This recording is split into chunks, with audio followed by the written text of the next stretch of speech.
The story begins with Milo standing on a New Jersey street, watching a girl walk into a flower shop.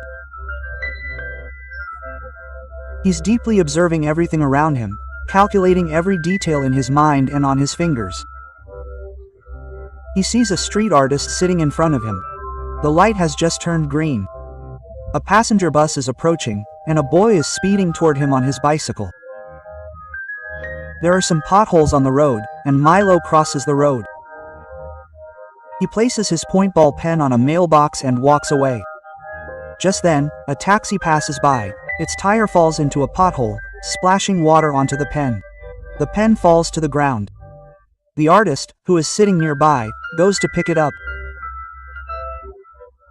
While he's picking it up, a cyclist collides with him, causing him to first hit a mailbox and then land on a basket of fruit. There's chaos. A passenger bus is coming from the front. Its driver is also focused on the chaos, so he doesn't see the light that has just turned red. The girl Milo had been eyeing had gone to the flower shop. As she crosses the road, the passenger bus driver hits her with his bus, killing her. Milo escapes. Milo's calculations were so accurate that exactly what he had imagined happened. He was calculating all these calculations. On the other side, we see an FBI agent named Olivia, an expert in paranormal phenomena. She suffered a head injury, which is why she's returned to her office after a long time. Her supervisor welcomes her. The chief here is talking to his lab assistant. The lab assistant says that this isn't the real Olivia. The chief says that it's real. This girl's name is Fox Olivia. She's not from our universe, but from a parallel universe. I've given her a drug that's made her believe her name is Olivia. Until our mission is accomplished, that is, until we discover how they travel from one universe to another, we'll have to convince her that she's Olivia. And if she discovers the truth, we won't need her anymore.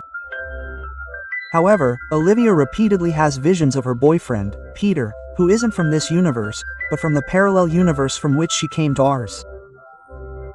But she believes this is happening to her because of a head injury. And now Olivia's supervisor tells his team that there have been 2 accidents in the past 2 days, resulting in the death of 2 people, and the pattern of these accidents is similar. Therefore, we need to go to the site and investigate. They arrive at the site where the second accident occurred this morning. There, the supervisor learns the name of the deceased girl from her fingerprint. Olivia approaches the bus driver, who is terrified. He explains, "I always drive the bus very carefully. I've never had an accident before, and today I caused such a major accident that a girl died." Quote. The supervisor is then shown finding the ballpoint pen that caused everything on the side of the road. Another agent, Agent Lee, has arrived to investigate the case. Olivia explains that it all started with a dropped pen. A local artist went to pick it up, and a cyclist collided with it, causing chaos. The bus driver's attention was diverted, leading to the girl's accident. Agent Lee says, "It wasn't an accident, but I think there's a very cunning killer. He deliberately orchestrated this series of events, starting with the ballpoint pen that resulted in the girl's death." Returning to their headquarters, they watch videos of the first accident and discover that the same ballpoint pen was found at the scene of the accident that morning. This further strengthens their suspicions. They consult a mathematician and explain everything. After listening carefully to the agents, she tells them that no human being could have recreated these events with such precision. It's a good theory, but practically impossible. It's simply a coincidence that the same incident occurred twice. Then they are informed that another accident has occurred, exactly like the first 2. This shocks them all, and they head to the scene. This time, the victim is alive. Upon investigation, they learn that a dog was crossing the road, distracting the driver and causing the accident. Just then, a ballpoint pen rolls out from under the bus. Olivia spots the pen and realizes that the chain of events isn't over yet. This means the killer is somewhere nearby. She looks around, and when she sees Milo standing there, intently observing everything, Olivia becomes suspicious of him, and at that very moment, a man crossing the road is hit by an ambulance and dies. Olivia realizes that this time, the victim was the man Milo wanted to kill, and she alerts her team. Everyone starts moving towards Milo, and Milo knows he'll be caught. So, he begins to calculate the situation in his mind once again. He sees a bus approaching from behind that won't pass under the bridge, and by then Olivia has also arrived, holding him at gunpoint. Milo picks up a bicycle and throws it into the bus's path, forcing it to pass under the bridge Milo is on.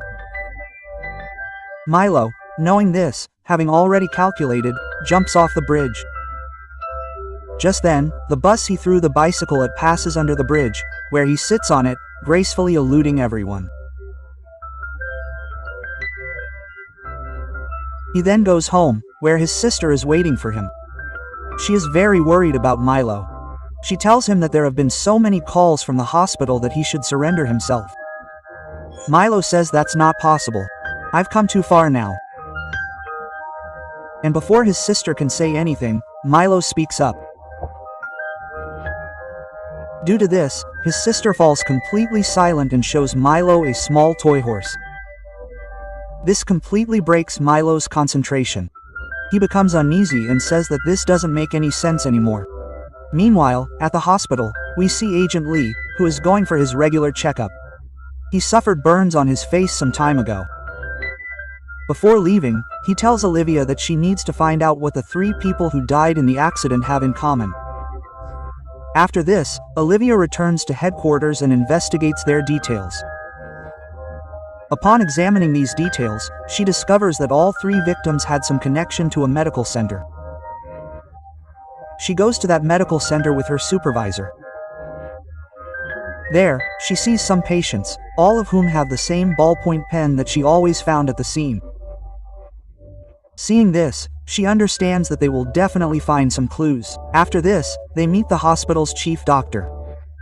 He explains that all the patients with ballpoint pens have some kind of mental illness. They can't adjust to digital devices. Even today, their way of doing everything is old-fashioned. They don't use devices, instead jotting down every task with a pen. But in the past, we've conducted some experiments to improve them. And now they show them footage of their experiments, including Milo. They were actually conducting various experiments to boost their memories. Their IQ was supposed to increase significantly, and Milo was part of this experiment. Some time ago, we released him from the hospital for a few days under the supervision of his sister. But he should have returned to the hospital by now so we could monitor him. We called him, but he didn't answer. As a result, we assigned 3 people to bring him back to the hospital, and all 3 of them died. These were the same 3 people whose accident Milo had orchestrated with complete planning. Olivia and the supervisor have understood everything and now want to go meet his sister. Milo is shown observing Olivia very closely. Indeed, after the experiment, his mind has become super sharp. He can calculate every eventuality. Now, Olivia and the supervisor go to meet Milo's sister and ask about Milo. She says, "I don't know anything." The supervisor tells her that he has killed 3 people. He is a danger to people. You have to tell us about him. But she doesn't tell the supervisor anything. After which, the supervisor goes to Milo's room to investigate. Olivia then talks to Milo's sister. She quickly puts her at ease and tells her that she also had a sister, but she is no longer in this world. Milo's sister explains that after the experiments, Milo's mind has become much sharper than before. He can predict even the smallest details with his calculations. There's only one way to break his concentration: the toy horse that my mom once gave Milo. Milo's sister doesn't want Milo to kill innocent people. That's why she gives him the hotel room number on a piece of paper. But they both know that if they make a plan, Milo will predict it in advance. This means that Milo will know about their plan in advance because his mind is faster than a computer. That's why they don't make any plans and set out to catch Milo. They don't know if they will be able to catch him or not. Milo spots Olivia from the hotel room, and now he imagines multiple possibilities in his mind, as he runs to a construction site where oxygen levels are extremely low. As Olivia chases him, she will be crushed under the cement bricks that are constantly being unloaded. Before Olivia and the supervisor can reach the hotel room, Milo makes it down first. This is actually a trap, and when he starts running, Olivia chases him. As per his plan, Milo reaches the same construction site, where there is an oxygen mask sign, meaning that one cannot enter without one. However, Olivia ignores the sign and continues to chase him, and this is where Milo's calculations go wrong. According to her calculations, Olivia should have picked up the oxygen pump, which Milo already had. But she didn't. This saves her from being crushed under the cement bricks, and she now grabs Milo. Milo is perplexed, wondering how his calculations went wrong. This is actually the first time his calculations have gone wrong. The oxygen level here is very low, causing her to faint. But before Milo can escape, the supervisor arrives, holds Milo at gunpoint, and gives Olivia an oxygen pump, saving her life.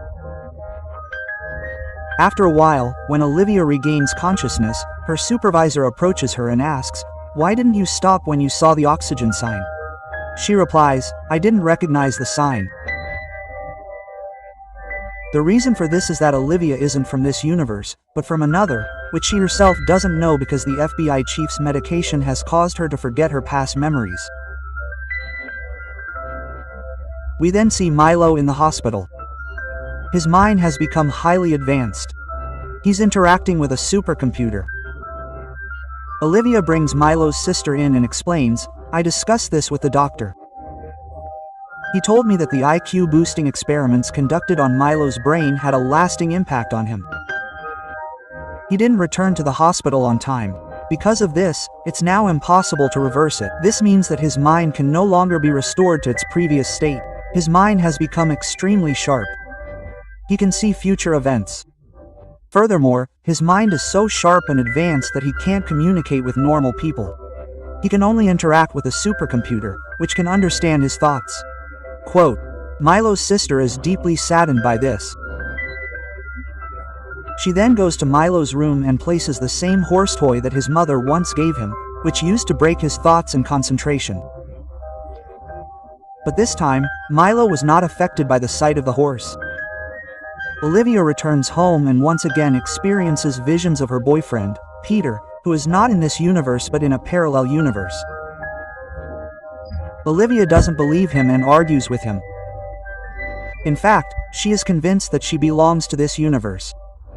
But her boyfriend says, "If you were from this universe, you would have recognized the signboard with the oxygen mask symbol. Because there is no such sign in our universe. The air there is always clean, and that is what saved your life. If you had recognized that symbol, you would have fallen into Milo's trap and died. You have to remember who you are." Quote, "Which world did you come from so you can come back? I miss you so much," and then he disappears. What do you think?